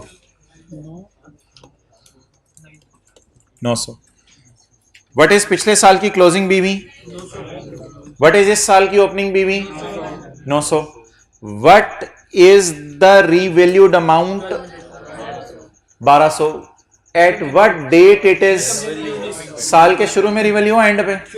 अगर साल के शुरू में रिवैल्यू हुआ तो फिर पहले रिवैल्यू करूंगा और बाद में डेप्रिशिएट करूं। ये ओरिजिनल वाली बातें कर रहा हूं आपसे या रॉन्ग वाली? ओरिजिनल वाली जी। यकम जनवरी 19, रीवैल्यूड अमाउंट 1200। ये सारी वर्किंग्स याद आ रही हैं थोड़ी थोड़ी? अच्छा जी, यकम जनवरी 19, रिवैल्यूएशन सरप्लस बैलेंसिंग 300, एंट्री बताएं। Asset debit surplus in OCI credit, asset debit surplus in OCI। लेकिन अब आप बड़े हो गए हुए हैं, आपको पता है सरप्लस वाला कॉलम अपनी एग्जिस्टेंस लूज कर जाता है, और asset debit 300, DTL credit 300, surplus in OCI credit 300 नहीं, DTL क्रेडिट 300 नहीं, एसेट डेबिट 300, DTL क्रेडिट और सरप्लस इन OCI क्रेडिट। ये थोड़ी थोड़ी बात याद आ रही है? अच्छा, अब आप 300 के टोटे टोटे कराएं। 32%, 68, 96, 204 डन। चलें जी, ये 300 के मैंने टोटे टोटे कर दिए। ओके जी, 300, 96, 204। अब क्या करा दूं, डेप्रिशिएट। भाईजान रिमेनिंग लाइफ यकम जनवरी 19 को उसने बता दिया 12 साल है, तो 1200, बल्कि हर चीज को डिवाइडेड बाय 12 कर दें, depreciation over 12 years, 1200 divide by 12, 300 divide by 12, 300 divide by 12, 25, 25 के 2 टुकड़े करें, 8 और 17, डन। ये वर्किंग आपको याद हो कि ना याद हो, मुझे याद है वो जरा जरा। कितने लोगों को याद है ये वर्किंग, जरा हाथ करके बता दें। 11, 275, 180, ये कॉलम अपनी एग्जिस्टेंस लूज कर जाएगा। वैसे मैंने सोल्यूशन में ये बनाया हुआ है, लेकिन आप लोग बना लें। मैंने कहा कोई जल्दी नहीं है ना, IAS 12 का सवाल कल कर लेंगे, आज फाइनल अकाउंट का तो आज ही कर लेंगे, ठीक है। चलें चला टाइम पे फारिग हो जाएंगे। अभी यार करें तो सही ना, ऑनलाइन वालों को तो आगे पता भी चल रहा है कितने मिनट की वीडियो रह गई है। अभी ना मुझे पता है ना आपको पता है, उनको पता चल रहा है। अच्छा चलें।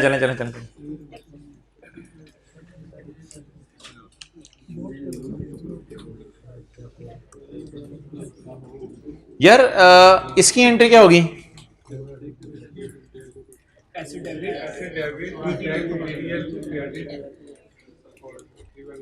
मैंने कहा था इसकी एंट्री ना किया करें, ये डेफर्ड टैक्स अकाउंट में खुद ही हो जाती है। इसकी एंट्री ना किया करें, डेफर्ड टैक्स अकाउंट में खुद ही हो जाती है। और बाकी एंट्रीज अब आप मुझे बता दें। ये मैंने वर्किंग 4 की थी आपके सामने, ओरिजिनल एंट्रीज बता दें। अच्छा पे सॉरी कम्युलेटेड डेप्रिसिएशन डेबिट नहीं होगी, बुक वैल्यू पे है ऑलरेडी एसेट बुक वैल्यू पे है। एक्सेलेंट, तो पुराने सालों की कम्युलेशन दी हुई, तो मैं अपनी जरा रिवीजन के लिए वो लिख रहा था ताकि बच्चों को पता चल जाए कि एंट्री भी होनी है।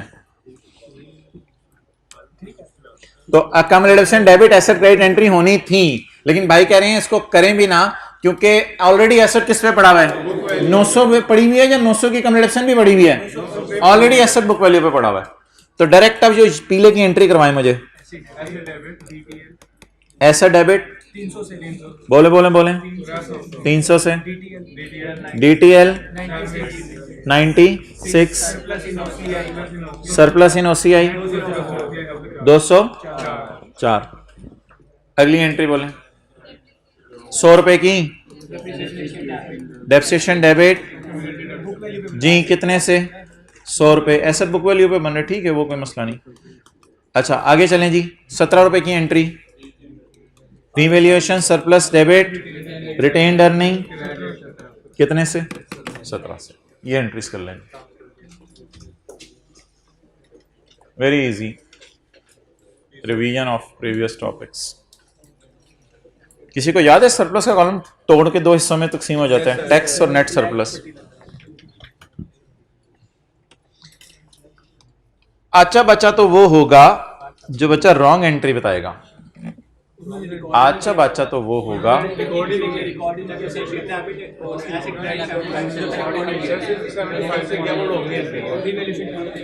कितने लोग कह रहे हैं रॉन्ग एंट्री नहीं हुई? हुई है, मैं भी करूंगा।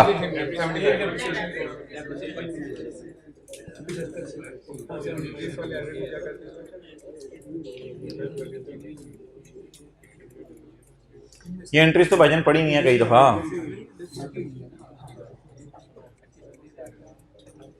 ये तो ओरिजिनल हो गई, wrong.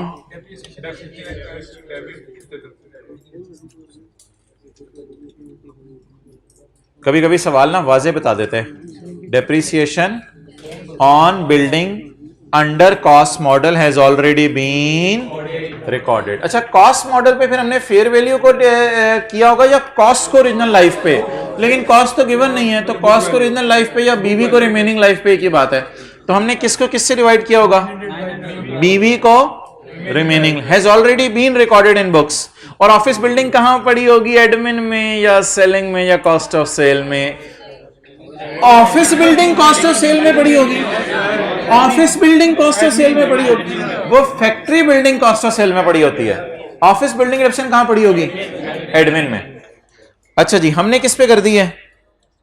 Depreciation on office building has been recorded in books, वो कॉस्ट मॉडल पे कर दिया है। इसका मतलब है हमने फिर किसको पकड़ा होगा? 900 को किस पे डिवाइड कर दिया होगा? 12। जी बोलें। डेप्रिसिएशन डेबिट जी 75। ओके,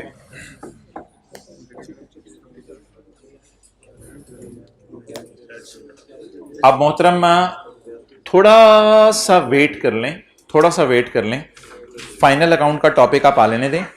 फाइनल अकाउंट के टॉपिक में ना जिन जिन चीज़ों को जहां जहां डालना है वो मैं बताऊंगा। फाइनल अकाउंट का टॉपिक आ लेने दें।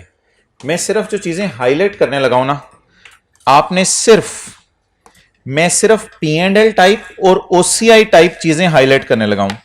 आपने सिर्फ मुझे P&L टाइप और OCI टाइप चीज़ें हाईलाइट करवानी है। आपने कोई रोब शो प्रेशर वैशर नहीं डालना कि खुदा के लिए जैसे इनटेंजिबल की एंट्री पूरी पोस्ट करवाई है, जरा मुझे ये एंट्री भी पूरी पोस्ट करवा दें प्लीज। नहीं, किसी दिन फाइनल अकाउंट का पूरा सवाल खोल के आपको दिखाऊंगा जिसमें P&L बैलेंस शीट बन रहा होगा, सारी चीजों को कहां लेके जाना है। P&L और OCI टाइप चीजें मैं हाईलाइट कर लूं क्योंकि मुझे सवाल की रिक्वायरमेंट है P&L और OCI। तो पूरी रेक्टिफाइंग एंट्रीज मेरे से ना बनवाएं, मुझे पहले P&L टाइप चीज बता दें कितनी होनी चाहिए थी, कितनी हो गई। 100 डलनी चाहिए थी, 75 डल चुकी है, तो कितनी डाल दूं? 25 एडमिन में डाल दूं। एडजस्टमेंट नंबर छोटा सा 4 लिख लें ताकि याद रहे। Adjustment number 5। शुक्र है अकाउंटेंट ने बता दिया depreciation has been recorded under cost model, तो इसलिए हमने रेक्टिफाइंग एंट्री पोस्ट कर दी।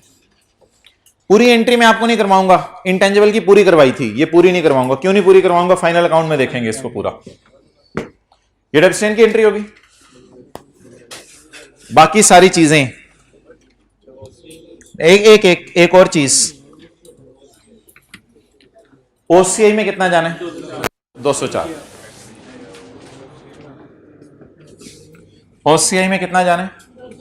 204। बताएं जी। पैट के नीचे एड OCI या अदर इनकम। OCI में रीवैल्यूएशन सरप्लस कितना? 204।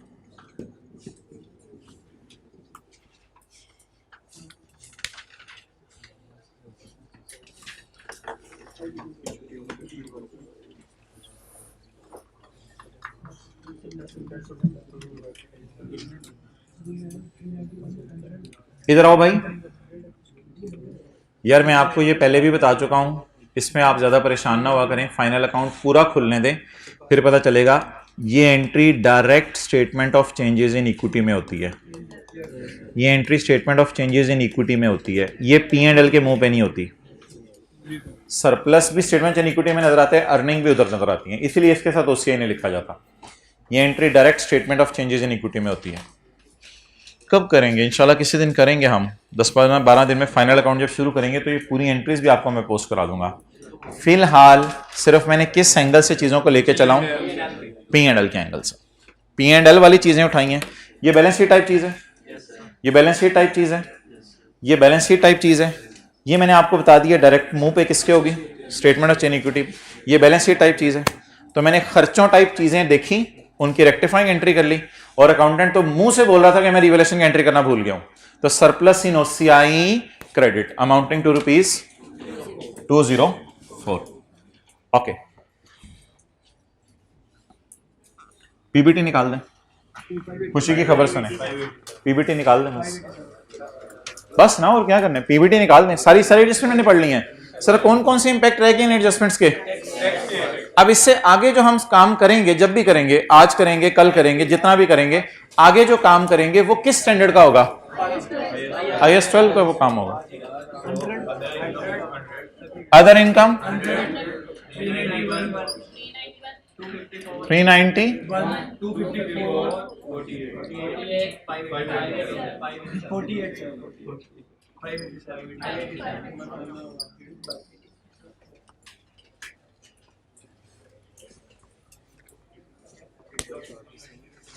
पॉइंट्स में तो नहीं गया हुआ सॉल्यूशन इधर पॉइंट्स में तो क्वेश्चन ही नहीं तू तो गया हुआ है? नहीं वैसे यहाँ तक तो पॉइंट्स में नहीं गया हुआ ना, पॉइंट्स में नहीं गया हुआ ना, पेज नंबर 577 ठीक है।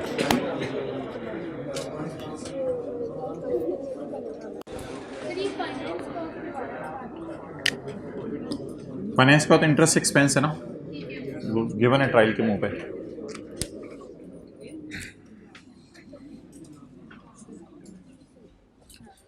जब आप घर में सवाल किया करें ना, एक दफ़ा उस पर नज़र मार लिया करें। ये जो एक दफ़ा की नज़र है ना, ये मुर्शिद की नज़र की तरह, ये आपको पता नहीं कहाँ के कहाँ ले जाएगी। ये जो एक दफ़ा की नज़र है ना, ज़रा सारी बातों को ना एक दफ़ा रिवाइज करवा देती है। पहली गलती क्या हुई थी? Debtor to be written off record नहीं हुए थे, वो हमने कर दिए थे। फिर प्रोविजन कैलकुलेट करनी थी। अगली 84 मेरे ख्याल से गलती कोई नहीं थी, CWIP में इंटरेस्ट पड़ा हुआ है, ये गलती कोई नहीं थी। और उसके बाद अदर इनकम में जाना चाहिए या IS 23 कहता है CWIP में क्रेडिट होना चाहिए। अच्छा, नेक्स्ट R&D टाइप चीजें R&D के मुंह नाम से नजर आनी चाहिए या एडमिन और इंटेंजिबल के मुंह पे, एडमिन और इंटेंजिबल के मुंह पे नजर आनी चाहिए, R&D टाइप नहीं नजर आना चाहिए। और रिवैल्यूएशन जब हो जाए तो रिवैल्यूएशन BOCI में जानी चाहिए और रिवैल्यूएशन की बेस पे ही डेप्रीसिएशन रिकॉर्ड होनी चाहिए। तो डेप्रीसिएशन किस बेस पे रिकॉर्ड होगी थी? कॉस्ट पे रिकॉर्ड होगी थी। और रिवैल्यूएशन सिरे से रिकॉर्ड करना अकाउंटेंट भूल गया था। मुझे कैसे पता चला? सवाल खत्म हो गया। आगे बता रहा है सवाल में कि कोई इनकम एग्जेम्प्ट है। इनकम एग्जेम्प्ट होने का यह मतलब नहीं होता कि P&L के मुंह में ना डालें। कैपिटल गेन इनकम कितनी है? कैपिटल गेन इनकम इन तीनों में से कौन सी थी? 50 थी। ये कैपिटल गेन इनकम एग्जेम्प्ट है। व्हाट डज इट मीन कि अगर इनकम में ना डालूं या इस पर टैक्स ना दूं? ये तो नहीं कि इसको अदर इनकम में ना डालें, तो अदर इनकम में मैंने डालना है इसको। तो कैपिटल गेन इनकम एग्जेम्प्ट है। ये किसके एतबार से एडजस्टमेंट है? डिविडेंड पर इस साल टैक्स 15% है, अगले साल टैक्स 20% है।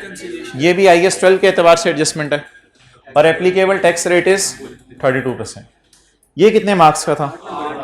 और ये हालांकि ये 12 नंबर होने नहीं चाहिए थे क्योंकि सारी फिगरें निकलनी पड़ी हैं, सारी फिगरें निकली पड़ी हैं। आपने सिर्फ उल्टानी है और रिकॉर्ड करनी है, उल्टानी है और रिकॉर्ड करनी है। अब आप मुझे बता दें, क्या नोट बनाने के लिए जो करंट टैक्स की वर्किंग है और डेफर टैक्स की वर्किंग है, उस वर्किंग को वर्किंग में करें या सवाल का मेन फेस बनाएं? मेन फेस नहीं बनाएं। उसने नोट मांगे या वर्किंग मांगी है? नोट मांगे। नोट से मुराद नोट का ऊपर वाला हिस्सा भी CTDT वाला भी, और लेकिन वो जो CTDT आएगा यहां लिख के हमने ये भी पूरा करना है। अभी तो हमारा प्रॉफिट एंड लॉस भी पूरा नहीं हुआ। तो अब CT में भी वर्किंग नंबर 1 2 3 उधर हो गया, 4 उधर हो गया ना, वर्किंग नंबर 5 और DT working number 6। Okay, working number 5 कौन सा tax? Current tax. Current tax बस ठीक है, 8-10 मिनट दे दें, करंट टैक्स निकाल लेते हैं, डेफर्ड कल निकाल लेंगे दोनों। अच्छा 6 यार की थे। PBT IS 12 का सवाल शुरू हो गया ना यार। देखो बोला ना करो, फिर दाएं बाएं वाले भी डिस्टर्ब होते हैं। PBT 587 ना यार, इधर वर्किंग से नहीं चलना आपने, आपने सवाल की एडजस्टमेंट से चलना है। सवाल के एडजस्टमेंट से दोबारा पढ़ना शुरू कर दें। जैसे वो कंसोलिडेशन में नहीं करते थे, पहले बैलेंस शीट बना लेते थे, फिर P&L के एंगल से पढ़ते थे। अब इस सवाल को किस एंगल से पढ़ें? IS। अच्छा, अब सारी गलतियां हो चुकी हुई हैं या गलतियां सही हो चुकी हुई हैं? गलतियां सही हो चुकी हैं। अच्छा, अब मैं इनको काट नहीं रहा, अब मैं इनको हाईलाइट कर रहा हूं। टैक्स वाले कहते हैं जी बैड डेट रिटर्न ऑफ को खर्चे में डालो। टैक्स वाले कहते हैं बैड डेट रिटर्न ऑफ को खर्चे में डालो। यार हमने किसको खर्चे में डाल दिया? रिटर्न ऑफ को या एक्सपेंस को? हमने तो 54 को यहां तक आते हुए माइनस कर दिया। टैक्स वाले क्या कह रहे हैं? किसको खर्चे में डालो? मुझे अच्छी तरह याद है हम इसे उल्टाया करते थे, इससे माइनस किया करते थे। याद आ रहे हैं? अब आप 54, अब सिंपल 54 को उल्टा दें और 40 को, बड़ा मजा आ रहा है। Add and less, bad debt. अब आपने ये नहीं सोचना कोई गलती हुई भी है, गलतियां यहां तक सारी सही होगी मियां।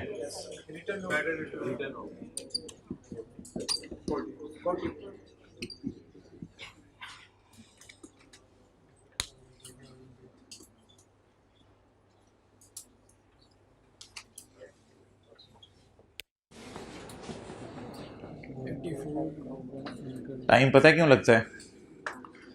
84 माइनस 16, 84 माइनस 16 68, 84 माइनस 16 68।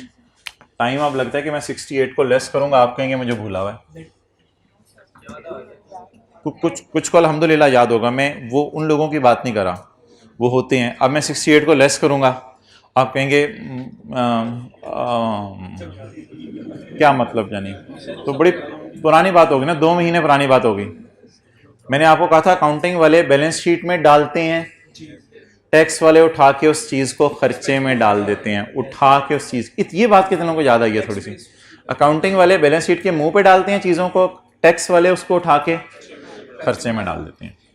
बिल्कुल नहीं याद आ रहा, टाइम लगा लिया करें, कोई जल्दी ना किया करें। इंशाल्लाह कल सवाल ख़त्म कर लेंगे, मुझे रिवाइज कराने दें, अपनी आखिर दुनिया की फिक्र करें। किधर है IS 12 हमारा? यार ये IS 12 ढूंढे इधर से। अब ऊपर है या नीचे है?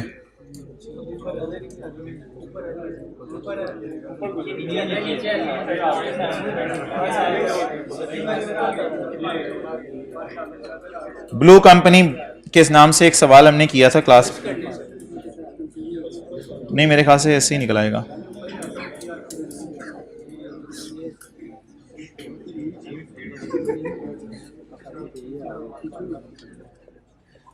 ये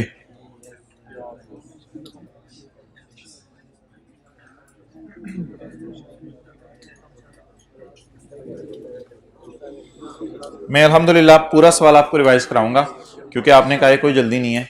पूरा सवाल, blue company is in the process of construction of plant for its factory, cost and inspect of material labour and overhead of 200 million. ये जो 200 मिलियन है ये ईंट बजरी सीमेंट का खर्चा है। ये 200 मिलियन क्या है? फॉर दिस प्रोजेक्ट एंटिटी ने एक बैंक लोन लिया है जिसपे इसने इंटरेस्ट पे किया है 12 मिलियन का, work in progress debit cash credit, और सरप्लस पैसा इन्वेस्ट करके अर्न किया है 5 की entry cash debit CWIP credit. अभी ईंट बजरी सीमेंट के खर्चे को छोड़ें, ठीक है जी। तो इंटरेस्ट पे कितना किया बैंक को? 12, बैंक से मिला कितना? 5। अकाउंटिंग वालों ने 7 रुपए, समझ रहे? अकाउंटिंग वालों ने 7 रुपए इस 200 की ईंट बजरी सीमेंट की कॉस्ट में ऐड करने हैं। अकाउंटिंग वालों ने बैलेंस शीट में 207 शो करना है। टैक्स वालों ने कहना है कि नहीं, आप 200 के एतबार से ना सोचें, मैं सिर्फ आपको नेट से खिलाना चाह रहा हूं, मैं आपको 200 इग्नोर करा के खिलाना चाह रहा हूं। अकाउंटिंग वालों ने 12 माइनस 5, मैं सिर्फ IS 23 के इंटरेस्ट की बात कर रहा हूं, आप मुझे फिक्स्ड एसेट की कॉस्ट की बात भी करें, उसके बगैर मैं खेलना चाह रहा हूं। अकाउंटिंग वालों ने 7 को कैपिटलाइज करने, टैक्स वालों ने बैलेंस शीट से पकड़ के करंट टैक्स में माइनस कर देना। टैक्स वालों ने कहना ये खर्चा है, और अकाउंटिंग वालों ने क्या कहना? ओए हो, इतनी डिटेल से बात हुई हुई है। अच्छा, अब इससे अगली चीज मेरे ख्याल से जो हुई होगी ना, वो यहां नहीं हुई हुई, वो हुई होगी किधर? वो व्हाइट बोर्ड पे हुई होगी। अकाउंटिंग वालों ने 200 रुपए को एसेट की कॉस्ट में डाला कैपिटल एक्सपेंडिचर का नाम रख के, और 12 माइनस 5 को किधर डाला, कैपिटलाइज किया। इसको भी कैपिटलाइज किया, इसको भी कैपिटलाइज किया। तो अकाउंटिंग वालों ने 7 रुपए को एसेट की कॉस्ट में डाला। टैक्स वाले कहेंगे ये 207 पे एसेट बुक ना करो, एसेट 200 पे बुक कर लो और 7 खर्चे को खर्चों में ले जाओ। अब याद आ रहा है कि थोड़ा थोड़ा, तो ये क्वेश्चन का रेफरेंस लिख लें और इसका सॉल्यूशन देख लीजिएगा। Question 26 page number 282, question 26 page 282। वापस आ जाएंगे, हम कहां हैं, फाइनल अकाउंट में। यहां लिखें पॉइंट 2 के ऊपर, क्वेश्चन 26 पेज 282, बस पेज 282 लिख लिया ना वॉल्यूम 1 का। क्वेश्चन 26 पेज 282, उधर रिवाइज कर लीजिएगा घर में जाके कभी। हाँ जी भाईजान, 84 और 16 के बारे में ये तो ना सोचूं कि रॉन्ग एंट्रीज क्या हुई हैं, अल्लाह का शुक्र है वो मैं सही कर चुका हूं, अब उनकी टेंशन ना लें, आप सिर्फ IS12 के बारे में सोचें। अकाउंटिंग वालों ने ये एसेट में डाला, नेट ऑफ 16, टैक्स वाले क्या कहेंगे, इसको एक्सपेंस में डाल दो, तो 84 माइनस 16 60। इंटरेस्ट एक्सपेंस है टैक्स वालों की नजर में। 84 एक्सपेंस है या नेट ऑफ इनकम, कितना 60। तो बस थोड़ा सा ना कभी कभी रट्टा भी मार लिया करें, बोरोइंग कॉस्ट को इंटरेस्ट से नेट करके ना माइनस कर दिया करना है। ये रट्टा कई दफा पेपर में बड़ा हेल्प कर जाता है। बोरोइंग कॉस्ट को इंटरेस्ट इनकम से नेट करके करंट टैक्स में माइनस कर दिया करना है। और वो सवाल रिवाइज कर लीजिएगा अगर कभी टाइम मिला तो। चलें जी आगे। ओ आसान सी एडजस्टमेंट्स, ये तो सारे ही कर दें। नो नो नो, आसान सी एडजस्टमेंट, वेरी इजी। एज पर tax laws borrowing cost are allowed when incurred. As पर tax laws borrowing cost are allowed when incurred, जैसे ही हो माइनस कर लो। एज पर tax laws borrowing cost are allowed when incurred, done. R&D, R&D is allowed over 10 years। यार पागल tax वाले R&D पूरे को एसेट बना रहे हैं, इसीलिए तो टैक्स वाले क्या कह रहे हैं, ये ना R&D के बारे में टैक्स वालों के कोई पक्के ठक्के रूल नहीं है। जैसे बोरोइंग कॉस्ट के बारे में टैक्स वालों के पक्के ठक्के रूल हैं, जैसे बैड डेट एक्सपेंस और राइट ऑफ के बारे में पक्के ठक्के रूल हैं, ग्रेजुएटी एक्सपेंस और पेड के बारे में पक्के ठक्के रूल हैं, लीज रेंटल के बारे में पक्के ठक्के रूल हैं। R&D के बारे में ना टैक्स वालों के पक्के ठक्के रूल नहीं है। कभी पेपर में कल को ये भी आ सकते हैं, tax authorities are saying full R&D will be allowed in this year. फिर कितना खर्चा होता, 180। कभी टैक्स वाले कहेंगे R&D को फौरन खर्चे में डाल दो, कभी टैक्स वाले कहेंगे R&D को जमा करके एसेट बनाओ और एसेट बना के ऐसा ऐसा खर्चे में डाल दो। फिलहाल सवाल क्या कह रहा है, R&D को 10 सालों में खर्चे में डाल दें, लेकिन अकाउंटिंग वालों का खर्चा उल्टा दें। पहले अकाउंटिंग वालों का खर्चा उल्टा दें, अकाउंटिंग वालों का खर्चा उल्टा दें। ओरिजिनल एंट्रीज देखूं या रॉन्ग, ओरिजिनल। अकाउंटिंग वालों का ओरिजिनल देखनी है, आप ओरिजिनल देखनी है। सब सही हो गया, अल्लाह का शुक्र है।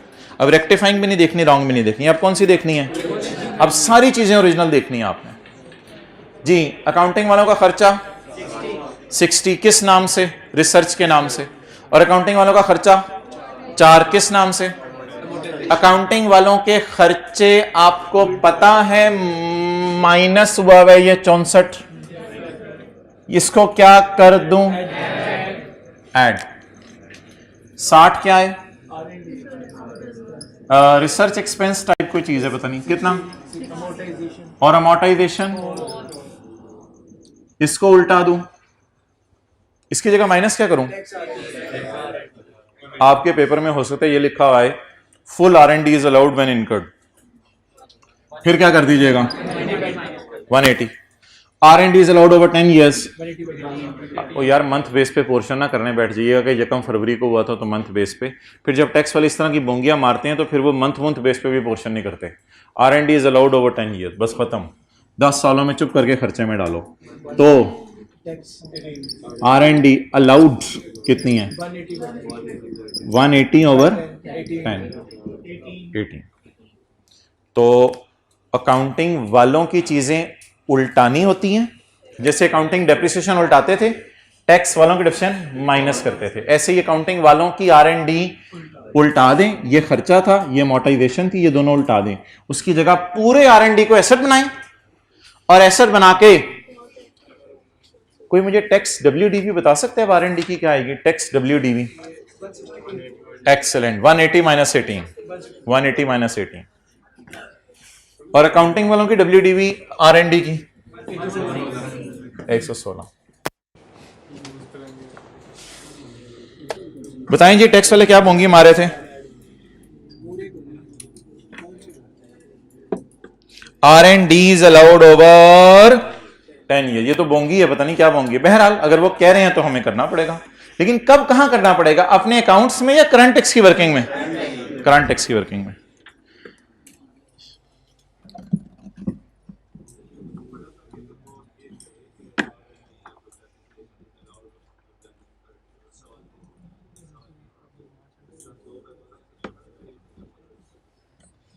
यार फिक्स्ड एसेट्स में ना अगर वो कहे कि फिक्स्ड एसेट को इतने सालों में डेप्रिसिएट कर दो, तो फिक्स्ड एसेट में आप टाइम बेस पे पोर्शन कर लिया करें, इसमें रहने दें। और टैक्स वालों की डेप्रिसिएशन एक्सीड द अकाउंटिंग वालों की depreciation already recorded in books by, जो डेप्रिसिएशन ऑलरेडी किताबों में रिकॉर्डेड है अकाउंटिंग वालों ने की हुई, उसकी बनिस्बत टैक्स वालों की डेप्रिसिएशन 200 हो गई है ज्यादा। आप बता दें अकाउंटिंग वालों ने जितनी भी डेप्रिसिएशन रिकॉर्ड की होगी, अगर 1000 की होगी तो ये 1200 है। दोबारा बोल देता हूं मैं, अगर अकाउंटिंग वालों ने ऑलरेडी रिकॉर्डेड 1000 है तो फिर ये 1200 होगी। अगर अकाउंटिंग वालों की ऑलरेडी रिकॉर्डेड 500 है तो ये 700 होगी। अगर अकाउंटिंग वालों की ऑलरेडी रिकॉर्डेड 5 रुपए है तो ये 205 होगी। लेकिन मेरे ख्याल से assumption ना लें, बस डायरेक्ट फिगर लिख दें। टैक्स वालों की डेप्रिसिएशन बढ़ गई है अकाउंटिंग वालों की डेप्रिसिएशन से कितनी? कहां लिखूं? नीचे लिख दें, tax depreciation exceeding accounting depreciation 200 note करें। Tax depreciation exceeding accounting depreciation.